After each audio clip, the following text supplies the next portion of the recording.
The last thing Linda Taylor expected to do at a stranger's wedding was tackle the groom.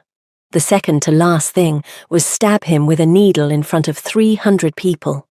And yet, here she was, on the marble floor of the most expensive venue she had ever worked, one knee on either side of a man she had never met, an EpiPen in her hand, and a bride screaming at a pitch that was genuinely impressive. So, 45 minutes earlier. The wedding coordinator had given Linda Taylor exactly 3 instructions. Shoot the florals, shoot the cake, don't talk to anyone. Linda had been a luxury event photographer for 11 years. She knew how to blend in, keep quiet, and deliver stunning images of events she personally found exhausting. So when the coordinator, a thin woman with a headset and the energy of someone who hadn't slept since Wednesday, gave her those 3 instructions, Linda nodded pleasantly and thought, something is wrong with this wedding. It wasn't the chandeliers, though they were excessive. It wasn't the flowers. It wasn't even the bride, Han Soo-jin, who stood near the altar looking like a woman who had never once experienced an inconvenient emotion. It was the coordinator's eyes. They moved too fast, checked exits, tracked staff. Minimal questions, she had said. In Linda's experience, the only people who said that were people who didn't want you finding answers. The cake table was set up in an anteroom just off the main hall. A 5-tier structure in white and gold that probably had its own publicist. Linda set up her shot, checked her light, and reached out of pure professional habit to note the frosting texture for her event report. She dipped one finger, tasted. Her throat tightened within seconds. Not dramatically, not like the movies. It was quieter, a slow closing, like a door easing shut. Linda had felt this exactly once before, at 16, and that single experience had made her the most prepared person in any room ever since. Her hand was already in her bag. She always carried 2. Old habit, born from one very bad afternoon at 16. EpiPen out, cap off, click. She held it against her thigh and breathed deliberately while the epinephrine worked. 20 seconds, 30. Her throat relaxed. She stood upright. And that was when she saw the labels, 2 of them, same order number, different ingredient lists, sitting side by side on the prep counter like someone had forgotten to hide the evidence. The first label was clean, standard ingredients, no allergen flags.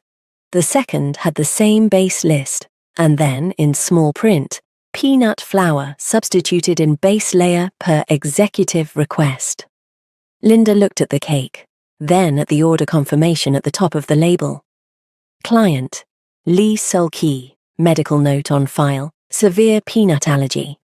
She set the paper down very carefully, the way you handled something that might explode. Across the room, a staff member, in a white catering jacket, was moving toward the cake with a sealed transport box. Moving with purpose. Moving like someone with a task, a timeline, and absolutely no interest in being watched. Hey, Linda stepped into his path. Why are there 2 versions of this order? He stopped.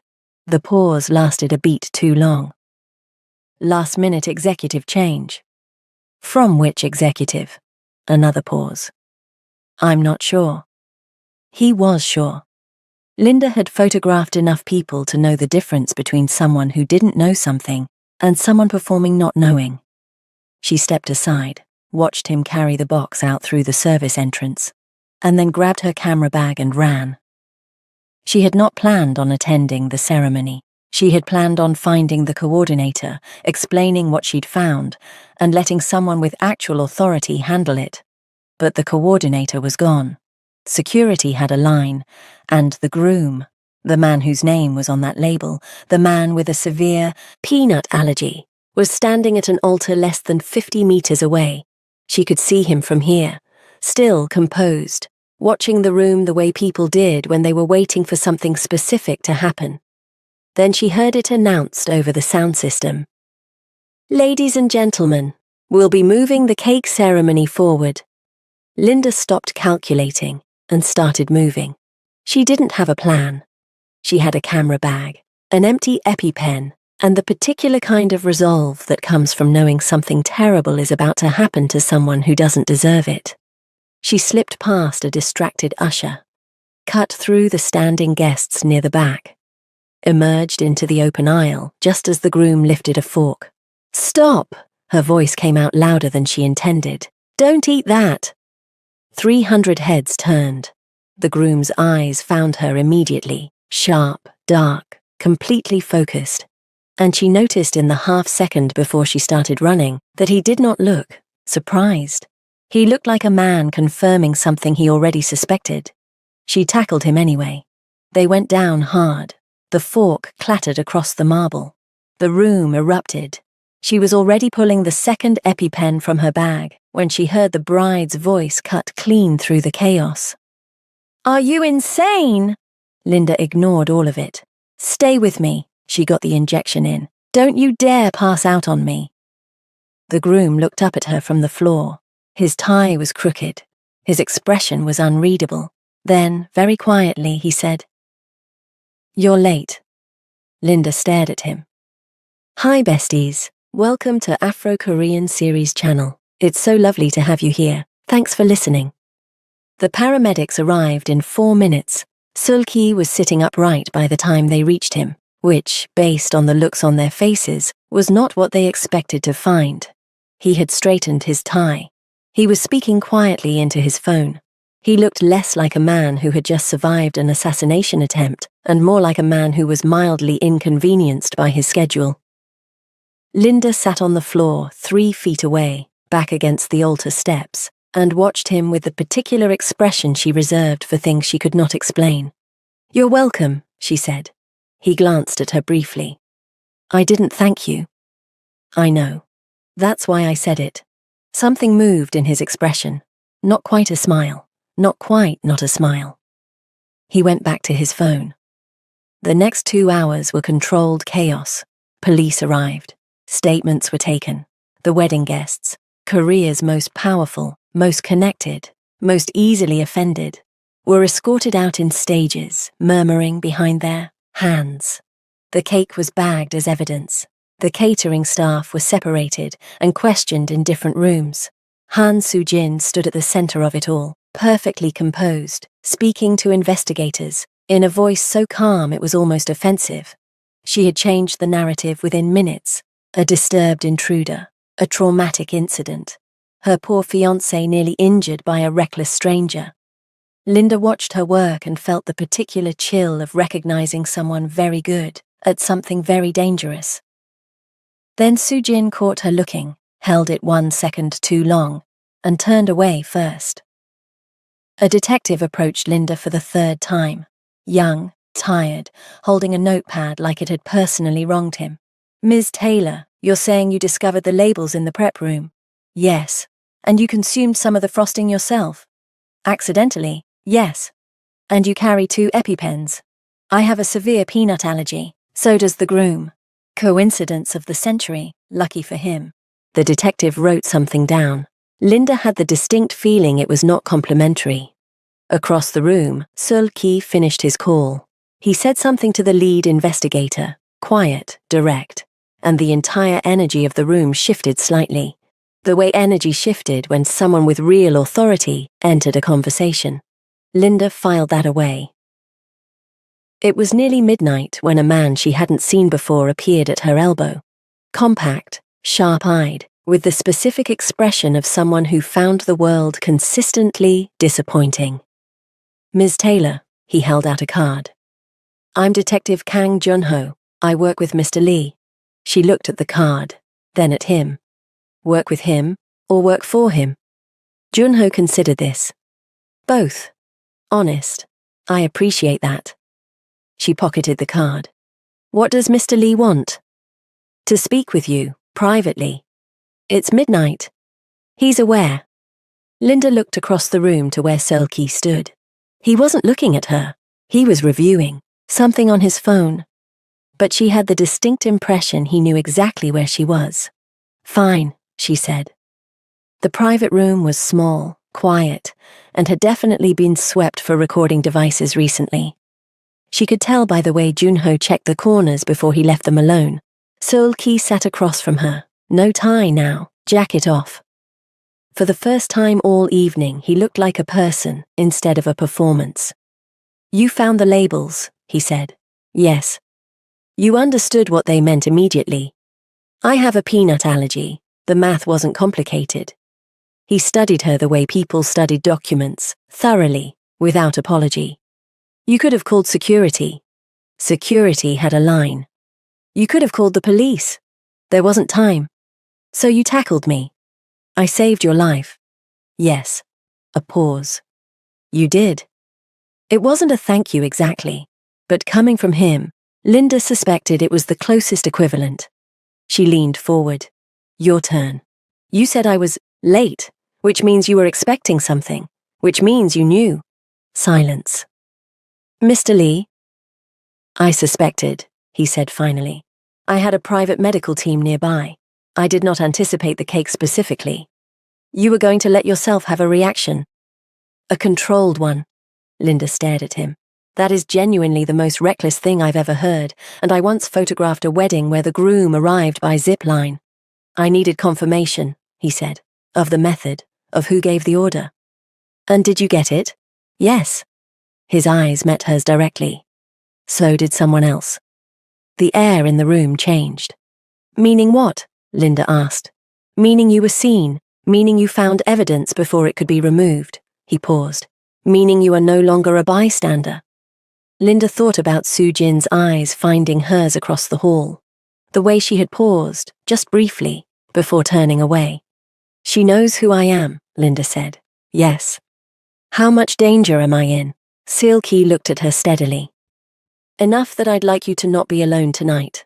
Linda opened her mouth, closed it. "That is not," he added carefully, "what it sounded like." "It better not be," she said. "We just met on the floor." The hotel was discreet, expensive, and according to Seul-ki, secure enough for the immediate situation. Linda had 3 translations for that phrase by the time the elevator doors closed. "Immediate situation," she said. "That's doing a lot of work." "It's accurate, it's vague. Also accurate." Junho had arranged 2 adjoining rooms, which Linda appreciated until she discovered the connecting door had a lock on his side only. She stood in the doorway between them, looked at the lock, looked at him, and decided not to ask. She had survived 11 years of difficult clients. She could survive 1 door. Her room was perfectly fine. Clean lines, good light, a window with a view of the city she was too tired to appreciate. She sat on the edge of the bed and ran through the evening in her head, the way she ran through shot lists, methodically, looking for gaps. She had stumbled into something large. That much was clear. What was less clear was why a man like Lee, Seul-ki, composed, connected, apparently accustomed to assassination attempts, was keeping her close instead of cutting her loose. She was a photographer from Atlanta. She had no leverage, no connections in Seoul, no particular value to anyone involved, except she had seen the labels, and Soo-jin knew it. Her phone buzzed. Her best friend Diane, calling from Chicago at what was, Linda did some math, genuinely an unreasonable hour. She answered anyway. "Tell me everything," Diane said immediately. "I saw something on Korean Twitter." "You don't speak Korean." "The picture's translated fine. Why are you on the floor of a wedding venue on top of a man?" "I saved his life." "Is he cute?" "Diane." Simple question, Linda. Linda looked at the connecting door. "That is not the relevant." "So yes." "Good night, Diane." She hung up, stared at the ceiling, thought about calling her mother, and immediately decided against it. Some conversations required energy she did not currently have. At some point she must have slept, because she woke to knocking. Not the door to the hallway, the connecting door. She checked the time. 6:42. "Mr. Lee?" "There's coffee." A pause. And a situation. She opened the door.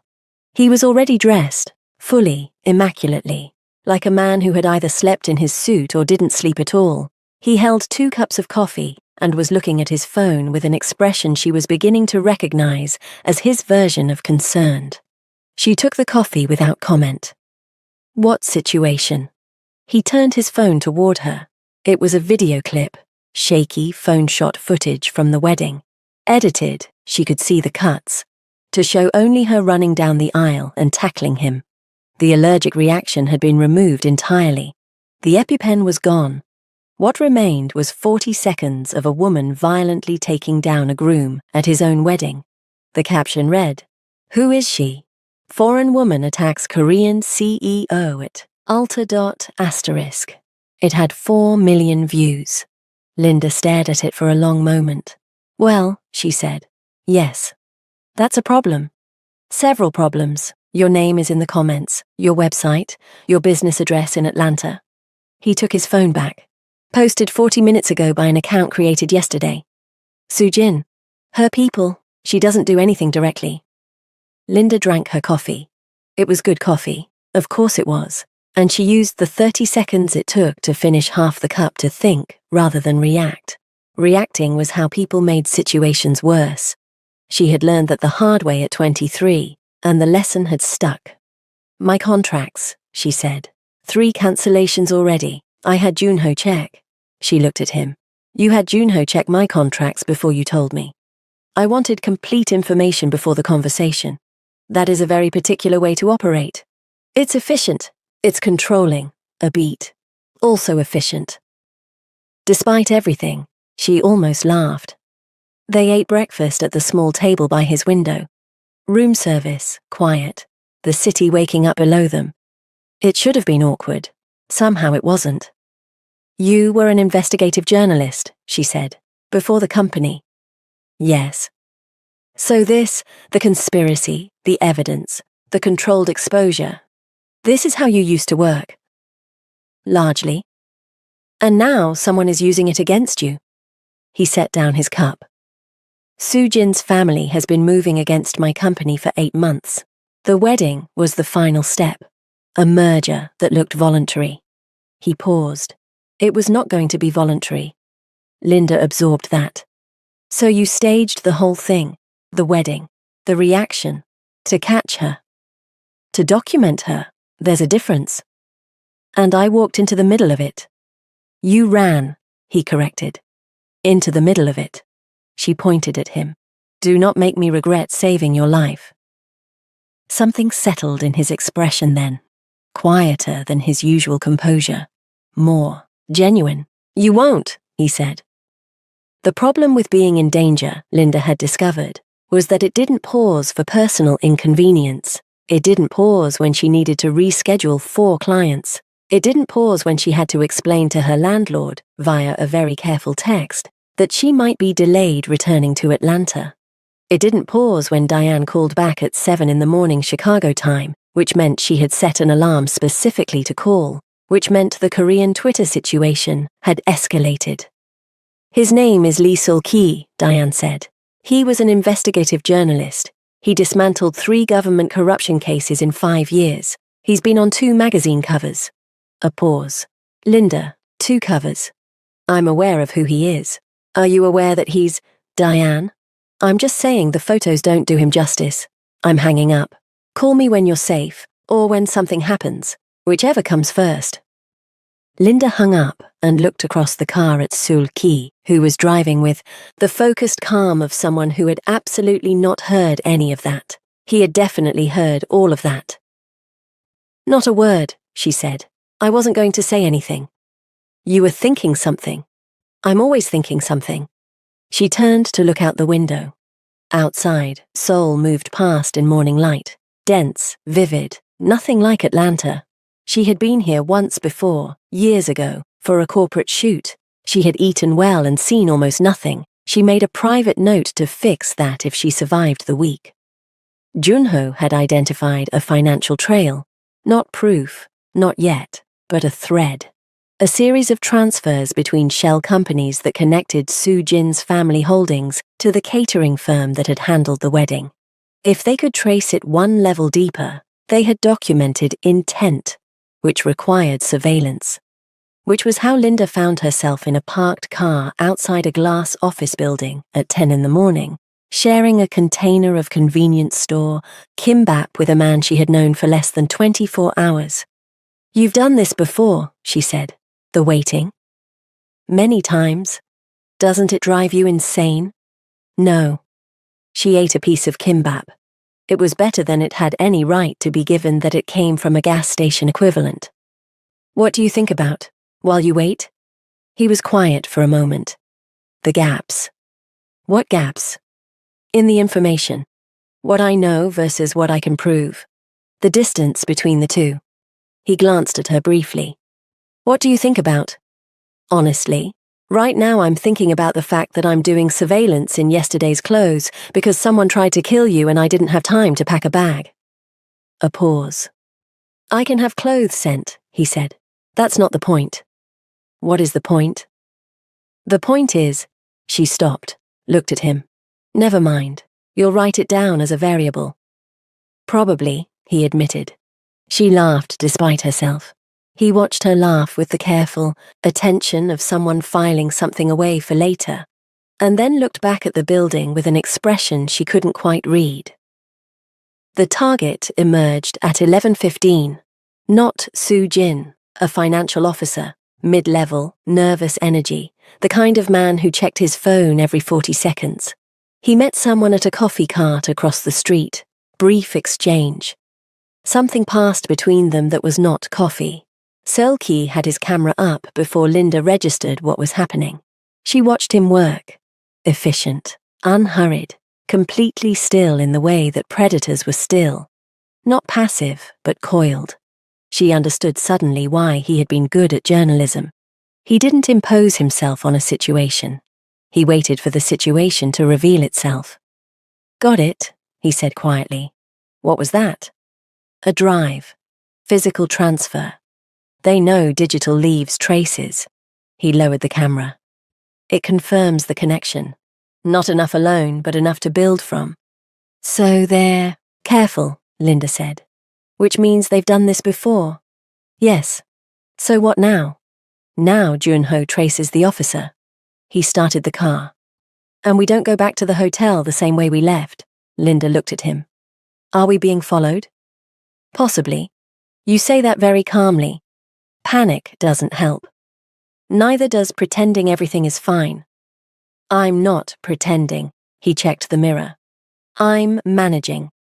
Linda decided that was either the most reassuring or most terrifying thing she'd heard all day. She hadn't determined which yet. They pulled into traffic. He drove without GPS, memorized routes, she realized. He had planned this before they left. "You planned the whole day," she said. "Yes. Including me?" A beat. "I planned for a companion. I didn't plan for you specifically." "That is the least romantic thing anyone has ever said to me." A beat.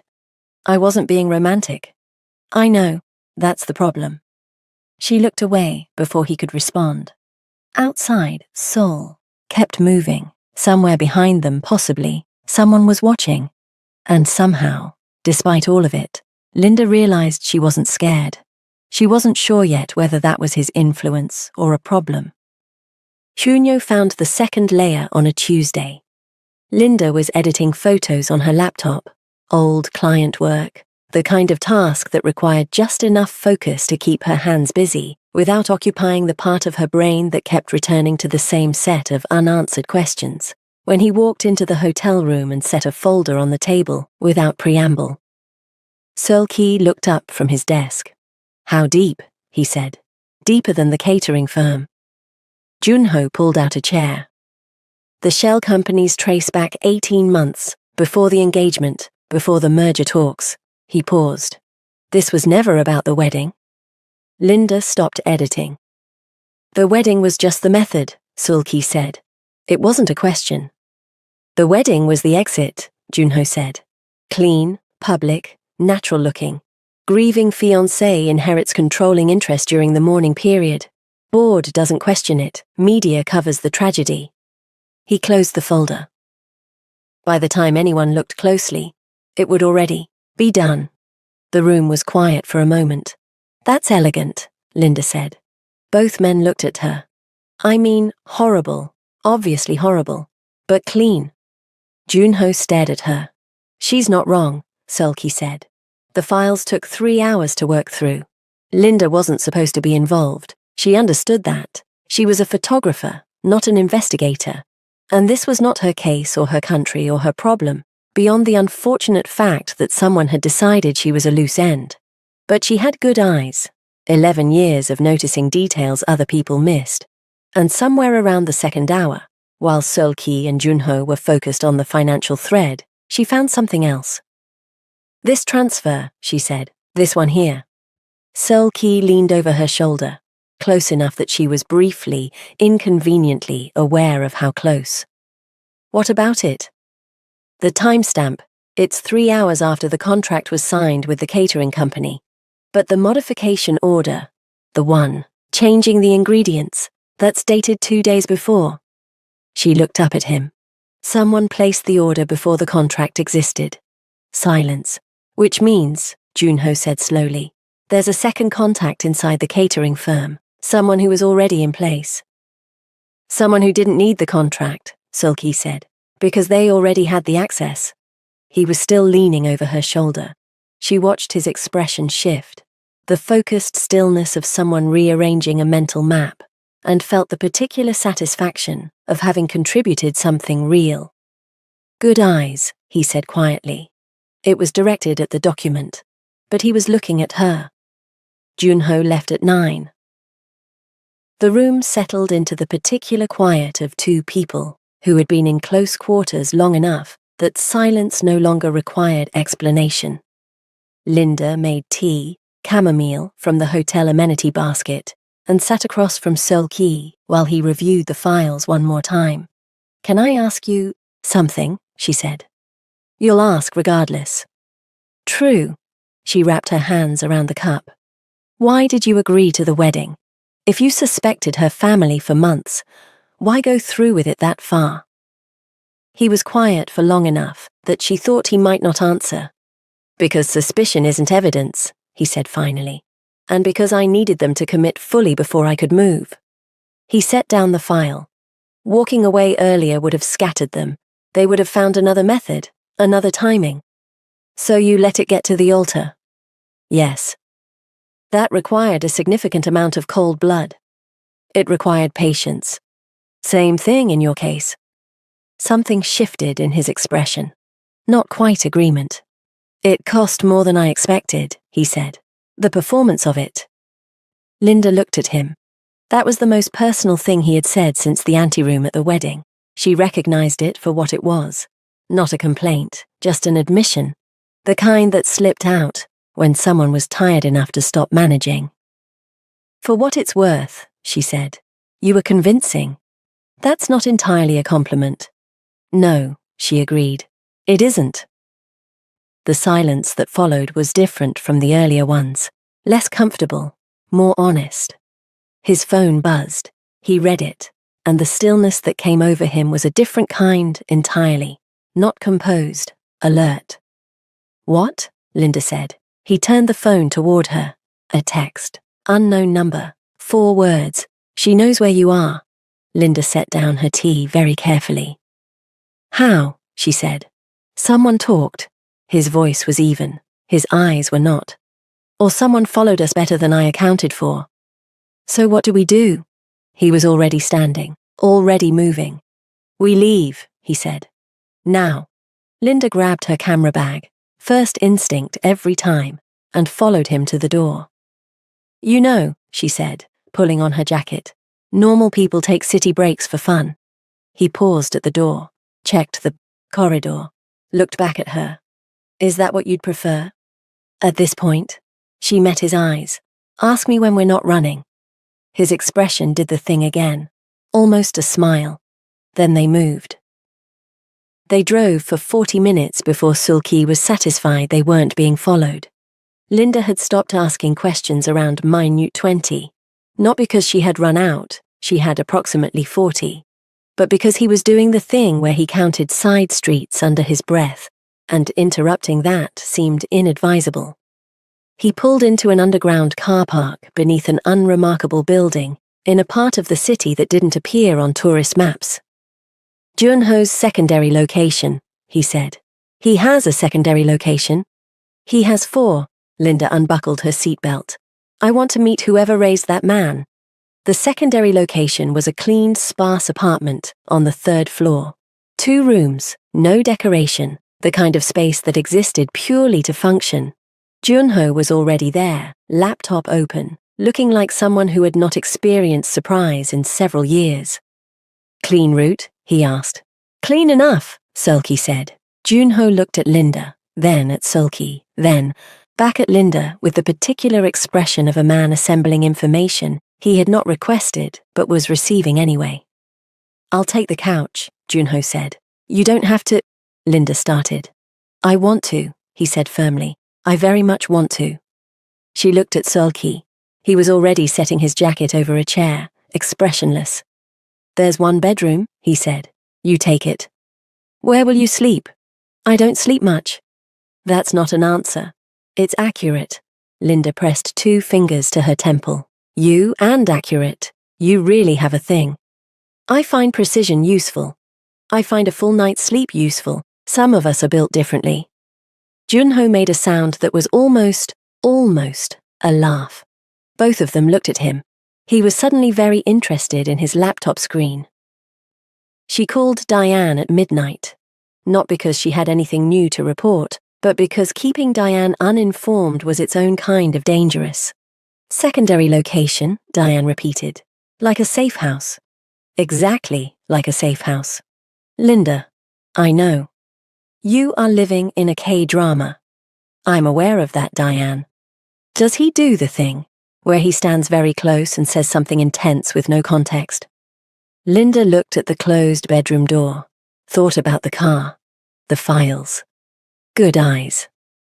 We're focusing on not getting killed, she said. That's a yes. Good night, Diane. She couldn't sleep. This was not surprising. What was surprising was that when she opened the bedroom door at 2 a.m, Seulki was sitting at the small table with a case file, a cup of coffee, and the focused expression of a man who considered rest optional. He looked up. Couldn't sleep, she said. I know, I heard you. The walls are thin. Yes? She sat across from him uninvited. He didn't object. She pulled the file toward her, and he let her, which she was beginning to understand, was its own form of trust from a man who controlled every variable he could reach. Talk me through it, she said. All of it. From the beginning. He looked at her for a moment. Then he did. It took an hour, 18 months of suspicion, documented patterns, financial irregularities that looked like accidents until you lined them up. 3 attempts to approach the story through legitimate channels, all quietly redirected. The decision to go in from the inside instead. Linda listened without interrupting. She was good at that. Photographers learned to be still, to let moments develop without interference. When he finished, the coffee was cold and the city outside was doing the particular things cities did at 3 a.m. Not quiet exactly, but honest. You've been carrying this alone, she said. Junho knows. Junho is your colleague. That's not the same thing. He looked at her. No, he said. It isn't. A beat passed between them that had weight to it. I found something, she said. Before we left the hotel, I didn't mention it because we were running, but she pulled out her phone, showed him a photo she had taken of one of the documents. This name, it appears twice, in different company registrations, 18 months apart, with different roles listed. He leaned forward, studied it. That's the link, he said quietly. Between the shell company and the catering contact. That's what we were missing. I know. He looked at her. Something moved through his expression, past the composure, past the management, something that was simply and directly grateful. Linda. It was the first time he had used her name. She felt it land somewhere it probably shouldn't. Don't, she said. I'm still annoyed about the contracts. I know. And the fact that you planned for a companion like I was a logistical variable. I regret that particular phrasing. You should. But she was almost smiling, and he was watching her almost smile, with the careful attention she had noticed before. The filing away look, except this time it felt less like documentation and more like something else entirely. His phone buzzed. Junho, 1 line, second contact identified. We have enough. But Su Jin called a press conference tomorrow morning. Linda read it, looked up. So it ends tomorrow, she said. Or it escalates. Helpful, thank you. Linda. What? A pause, longer than his usual ones. I'm glad you ran. She held his gaze for one moment. Me too, she said. Then she went back to bed before either of them could ruin it. The press conference was scheduled for 10 in the morning. It was currently 6:45. Linda knew this because she had been awake since 5, sitting at the small table with Junho's files spread in front of her and a cup of tea she had stopped drinking an hour ago. Seol-ki was on a call in the corridor. Junho was doing something with a laptop that involved a lot of quiet, focused typing and occasional expressions of grim satisfaction. She had learned to read Junho's expressions over the past 2 days. Grim satisfaction meant progress. Blank neutrality meant problems. The one time he had looked genuinely surprised, a witness had recanted. Right now, he looked grimly satisfied. She went back to the files. The problem was volume. They had enough to open an investigation. Junho had said so last night. But opening an investigation and stopping a press conference were different things. And Sujin's press conference wasn't just a narrative play, it was a closing move.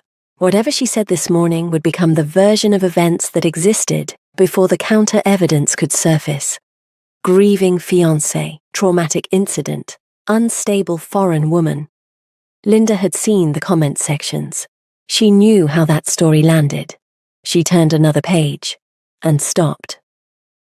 It was a subsidiary filing, 3rd tier removed from the primary shell company, buried in a stack of documents that were clearly intended to be boring. The kind of paperwork that existed to exhaust anyone who got close enough to look. The registered agent was a law firm. The law firm's senior partner had a name Linda recognized, not from the files, from Seol-ki's company. She sat very still for a moment, the way she sat when she had a shot framed perfectly and needed her hands to be absolutely steady before she pressed the shutter. Then she stood up. Junho. He looked up immediately, read her face, closed his laptop. Show me, he said. She showed him. He looked at it, looked, for 45 seconds without speaking, which, she had learned, was Junho's equivalent of a loud reaction. This places the firm inside Seol-ki's company, he said, as a registered agent for the subsidiary, which means someone with internal access facilitated the shell structure. He was already reaching for his phone. This isn't just Sujin's family moving against him from outside. There's someone inside, Linda said. Was inside, past tense, if we move quickly. He stood. I need to call someone, don't touch anything. He went to the corridor. Linda stood alone in the room with the files and the particular feeling of having pulled a thread that unraveled something larger than expected. She heard the corridor door open behind her. Seol-ki. She turned. His call had clearly just ended. He still had his phone in his hand, and he was reading her expression with the focused efficiency she had come to expect. What happened? He said. She showed him the filing. She watched his face as he read it, watched the careful composure hold, and then, just briefly, not hold, a muscle in his jaw, a stillness that was different from his usual stillness. You recognize the firm, she said. Yes. How bad is it? He set the document down. The senior partner has been my company's legal counsel for 6 years. Silence. Seol-ki. He looked up at the sound of his name. She had used it without thinking, the way you reached for something familiar when the ground shifted. This wasn't an external attack, she said carefully. Someone let them in. Yes. Someone you trusted. Yes. He said it evenly, but she heard what was underneath it. Not shock, because she suspected he had trained shock out of himself years ago, but something quieter. The specific weight of betrayal that came not from surprise but from confirmation. She didn't offer comfort, She didn't think he wanted it, and she didn't think empty words were something either of them had patience for. Instead, she said, "This is also what stops the press conference." He refocused. "Explain." Sujin's narrative depends on no counter-evidence existing publicly before she speaks. But if this filing becomes public first, if it establishes internal conspiracy before she can frame it as an outside attack, she loses the press conference before she opens her mouth. He looked at her. "You need to release it now," she said, "before 10. We release it, we show our hand. You show your hand anyway the moment she takes that podium." She held his gaze. "The difference is whether you walk in with evidence or walk in to respond." A long pause. "You think like an investigative journalist," he said. "I think like someone who has spent 11 years controlling how a story looks before anyone else sees it." She picked up the filing. Same skill, different medium. Something settled in his expression. Decided. "Junho," he called. The corridor door opened immediately. Junho had clearly been listening. "Already drafting," Junho said. Linda looked at him. "Were you out there the whole time? I needed to make a call. You were listening." "I was nearby." "Junho." He almost smiled. "You're good for him," he said simply.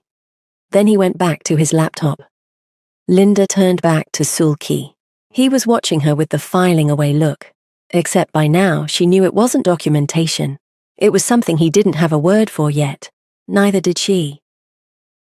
The document release went out at 8:47. Junho handled it. 3 journalists, 2 regulatory contacts, 1 financial crimes unit that had apparently been waiting for exactly this kind of evidence for considerably longer than anyone had told Linda. Within 20 minutes, the subsidiary filing was being verified. Within 40, 2 news desks had confirmed they were running it. Sujin's press conference was in 73 minutes. Linda stood at the window of Junho's apartment, watching the city, and feeling the particular tension of having done everything correctly and still not knowing how it would land. "It's enough," Sulki said from behind her. "You don't know that. The evidence is clean. The chain is documented. The timing is— I know the evidence is clean." She turned. "I found half of it." She crossed her arms. "I mean, I don't know if it's enough to stop her. Evidence doesn't always stop people like her. Sometimes it just makes them more dangerous." He looked at her steadily. "You're scared." "I'm realistic." "You're allowed to be scared." "Thank you. I'll add that to the list of things I'm allowed to do in my own life." His expression shifted. Not quite a smile, but close. "Your sarcasm gets sharper when you're worried. My sarcasm is always this sharp. It gets faster." She opened her mouth, closed it. He wasn't wrong, and the truth was, underneath the sarcasm, underneath the competence, she was tired of pretending the last 5 days hadn't cost her anything. "Fine," she said quietly. "I'm scared." A beat. "I know," he said. "So am I." She looked at him. That was possibly the most surprising thing he had said since "you're late." "You hide it better," she said. "I've had more practice." Junho appeared from the back room with his jacket on and the expression of a man with a schedule. "Car is ready, we should move." He looked between them. "We're going to the press conference." Linda stared. Sorry, we're going." "You suggested walking in with evidence rather than responding," Sulki said. "That applies to presence as well." "I meant releasing the documents before she spoke. I didn't mean physically showing up. It's more effective. It's also the location where a woman who wants us both silent will be standing at a podium with cameras." "Yes. With security." "Junho has handled the security consideration." Linda looked at Junho. "What does that mean?" "It means," Junho said carefully, "that 3 of the security personnel on site are known to me personally." "Known to you how?" A pause. "We trained together." Linda absorbed that. "You're a very particular kind of person, Junho." "Thank you." That wasn't entirely a compliment. "I know." He held the door open. "Shall we?"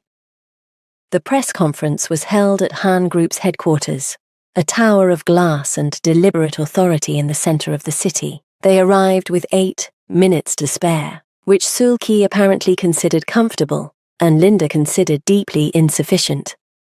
The lobby was controlled chaos, journalists, cameras, assistants moving in tight clusters. The kind of organized pre-event energy that Linda actually knew well. She had photographed enough of these to read the room. She read it now. Su Jin's people were everywhere. Subtle, earpieces, positioned near exits, tracking movement. Not security, exactly. Management. The kind that made problems disappear before they became visible. One of them clocked Linda within 30 seconds of their arrival. She watched him reach for his earpiece. "We've been seen," she said quietly. "Expected," Sulki said. He wasn't looking at the man. He was looking at the podium being adjusted at the front of the room. "Stay close." "I wasn't planning to wander." "Linda." His voice dropped, just slightly. "Close." She looked at him. Something in the way he said it, not an instruction. Exactly. Something with more weight than that. "Okay," she said. Su Jin arrived at the podium at exactly 10. She was immaculate, composed, dressed in the particular way of someone who had decided how this story would be told and dressed for the final frame. She surveyed the room with the camera-ready calm of someone who had never lost a public moment in her life. Then she found Linda. A flicker. Barely anything. But Linda had spent 11 years photographing moments people thought no one was catching. She caught it. Su Jin's eyes moved to Sulki, held there. And something passed between them that Linda couldn't fully read. History, calculation, the particular weight of two people who had underestimated each other at significant cost.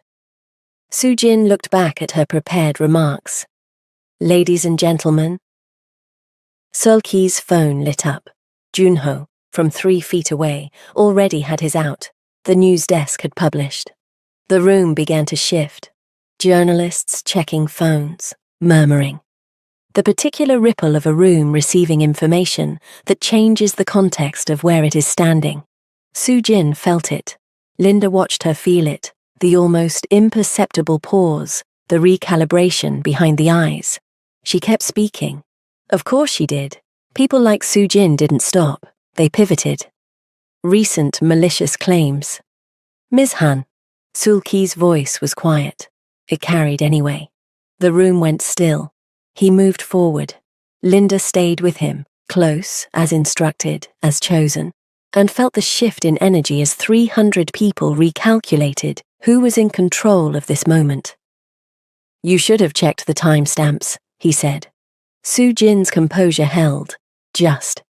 "Mr. Lee, you're interrupting. You planned this 18 months ago." Even. Unhurried. "The subsidiary filing confirms it. The legal counsel confirms it. The catering modification order confirms it." He stopped at the edge of the press line. "You're not a grieving fiancé. You're a defendant." Silence. Then, controlled, precise, devastating. Su Jin smiled. "You brought her," she said. Her eyes moved to Linda. "How romantic." "She found the evidence," Sulki said. "You should have worried less about me and more about her." Something crossed Su Jin's face, not quite fear, but adjacent to it. Linda held her gaze and said nothing. She had learned, from 11 years, from 5 days, from one very intense Korean man standing beside her, that sometimes silence was the sharpest thing in the room. The cameras were still running. Every word was on record. The aftermath was not cinematic. There was no single moment of collapse, no dramatic arrest in front of the cameras. What there was, lawyers appearing from 3 directions simultaneously. A regulatory official Linda hadn't noticed in the room making a phone call that lasted 45 seconds and changed everything. And Su Jin being escorted, not in handcuffs, not yet, but with the particular firmness of people who were not giving her a choice about direction. She walked out, composed. Of course she did, but she didn't look back. And Linda had learned enough about her in 5 days to know that not looking back cost her something. The room emptied in stages. Journalists filed out fast, already writing. Sujin's people dissolved, some following her, some simply gone, the way support structures disappeared when the weight they were holding collapsed. Junho made 4 calls in 12 minutes and looked grimly satisfied the entire time. Linda stood in the middle of the emptying room and felt the particular flatness that followed sustained adrenaline. Not disappointment, not even relief yet, just the sudden absence of the thing that had been holding her upright for 5 days. Seul Ki appeared beside her. "It's done," he said. "I know. The Financial Crimes Unit has the full file. The internal counsel has been flagged. Sujin's family holdings are frozen pending investigation." "I know." A pause. "Are you all right?" She considered the question honestly. "Ask me in an hour." He nodded. Like that was a completely reasonable answer. Like he would remember to ask in exactly an hour. He probably would. Junho drove them back. Nobody talked much. The city moved past the windows and Linda watched it and thought about Atlanta, her apartment, her studio, her clients who had cancelled, the ones who hadn't, the life that had been running without her for 5 days while she was busy surviving someone else's war.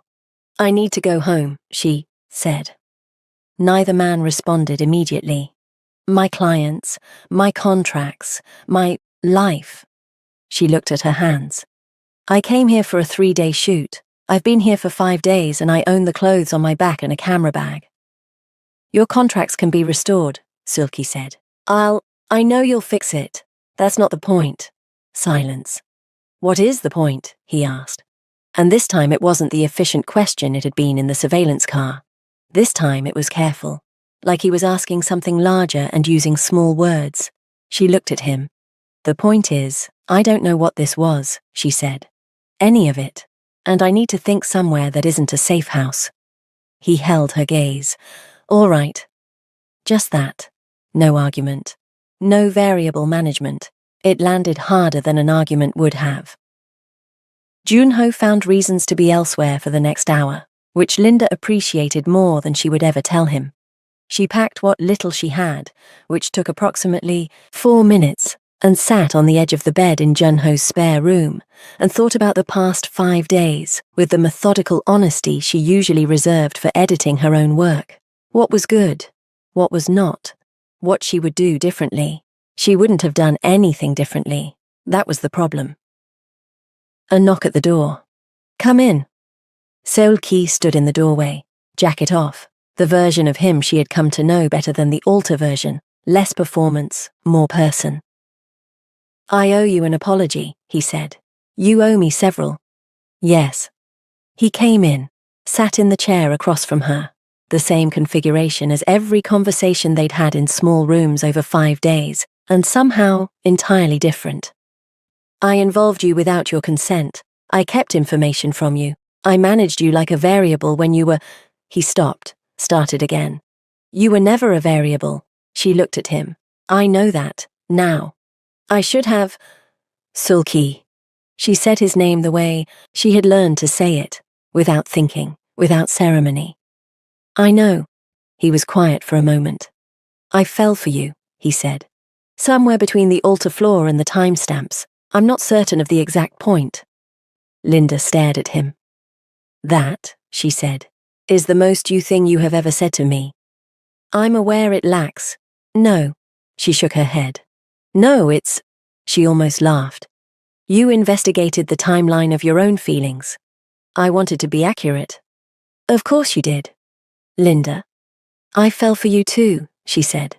"Somewhere between you handing me coffee at 6:42 in the morning and telling me you were scared."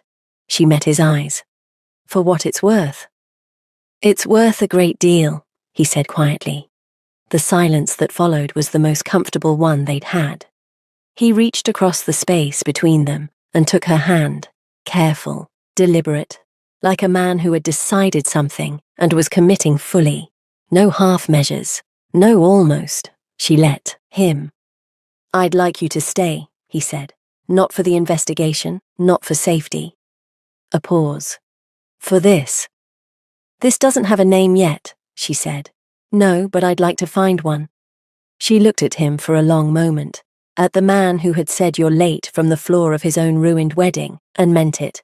Who had handed her coffee before delivering bad news. Who had said "so am I" when she admitted she was scared. Who had investigated the timeline of his own feelings and presented the findings directly because that was simply how he was built. "I have clients to reschedule," she said. "I know. And I need actual luggage. I've been wearing the same rotation for 5 days. I'll handle it." She squeezed his hand once. "But yes, I'll stay." Something moved across his face that she had never seen before, unguarded, unmanaged, simply and completely there. She picked up her camera from the bed beside her and took the picture. 3 months later, Linda Taylor had a studio in Seoul, not instead of Atlanta, in addition to. This had been Diane's idea, presented at high volume over video call approximately 48 hours after Linda had called to say she was staying. Diane had said, "You need a base, not a suitcase," and then spent 22 minutes researching Seoul's studio rental rates while Linda was still processing the first sentence. The studio was small, good lit, in a neighborhood that smelled like coffee and street food, and had exactly the kind of light in the late afternoon that made Linda want to photograph everything. She had 3 new clients already. A 4th was pending. Life, it turned out, was remarkably good at reorganizing itself around decisions you made on the floor of someone else's ruined wedding. Soo-jin's case had moved through the regulatory process with the particular efficiency of evidence that was simply too clean to argue with. The Financial Crimes Unit had been thorough. The internal counsel had cooperated, quickly, completely, in the way people cooperated when the alternative was considerably worse. Soo-jin herself had said very little publicly since the press conference, which her lawyers had presumably advised, and which Linda considered the smartest decision she had made throughout the entire affair. Junho had sent Linda a single text when the final filing was confirmed. "Resolved. Good work." She had shown it to Sul-ki.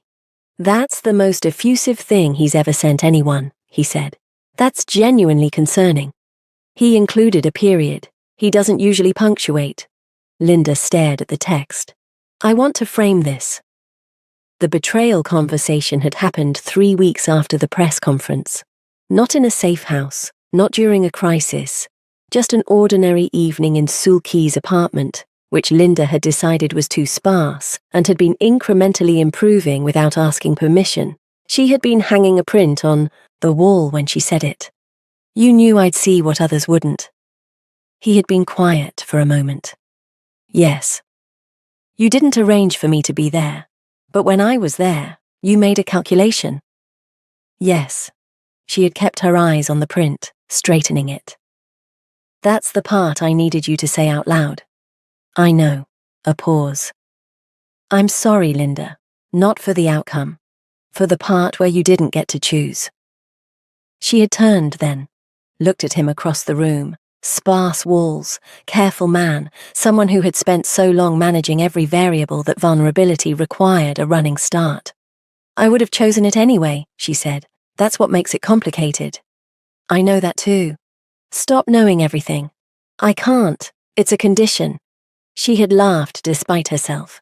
He had crossed the room, and that had been the end of the rupture and the beginning of something with considerably better furniture. Diane visited in month 2. She arrived with 2 suitcases, strong, opinions about Korean skincare, and the expression of a woman who had been waiting 3 months to assess the situation in person. She assessed it in approximately 90 seconds, Sul-ki opening the door, Linda appearing from the kitchen with coffee, the particular ease between them that couldn't be performed. Diane looked at Linda. Linda looked at Diane. "Okay," Diane said. "Fine, I'll admit it." "Admit what?" Korean Twitter was right. Sul-ki looked between them. "I don't understand the reference." "You don't need to," Linda and Diane said simultaneously. He accepted this with the equanimity of a man who had learned that some variables were not meant to be solved. Junho took Diane on a tour of the city the following day, which nobody had planned and both of them categorically refused to discuss afterward. Linda had approximately 40 questions. She kept them to herself. Some threads were better left unpulled. On a Saturday morning in month 3, Linda was editing in the studio when Seulki arrived with coffee and the expression of someone who had something to say and was organizing it. She had learned to recognize that expression. She saved her work and waited. "My mother wants to meet you," he said. Linda looked up. "Okay." "She has opinions." "About what?" "Everything, loudly. In a way that I find," he paused, "difficult to manage." "You find your own mother difficult to manage?" "She doesn't respond to logic." "Seulki, she's your mother. She responds to love." He considered this. "That's the part I'm still learning." Linda stood up, crossed to him, took the coffee from his hand and set it down and looked at him in the particular way she had learned to look at him, past the composure, past the management, at the person underneath who was trying his level best and succeeding more than he knew. "Good thing you're practicing," she said. Something moved across his face, warm, certain. He reached up and tucked a locky behind her ear with the careful deliberateness of a man who still treated every point of contact like something worth paying attention to. "You know," she said, "normal people say I love you without it being a research project." "I researched it," he said. The conclusion was straightforward. She waited. "I love you," he said. The data was unambiguous. Linda laughed. Full, real, the kind that came from somewhere deep and warm. "I love you too," she said. "No data required." Outside, Seoul moved through a Saturday in autumn. In the studio, the light was exactly right. She didn't reach for her camera. Some moments were better lived than captured. If you enjoyed this story, hit subscribe. New stories drop every week. And comment below. Were you Team Linda from the altar, or did she have to win you over? See you in the next one.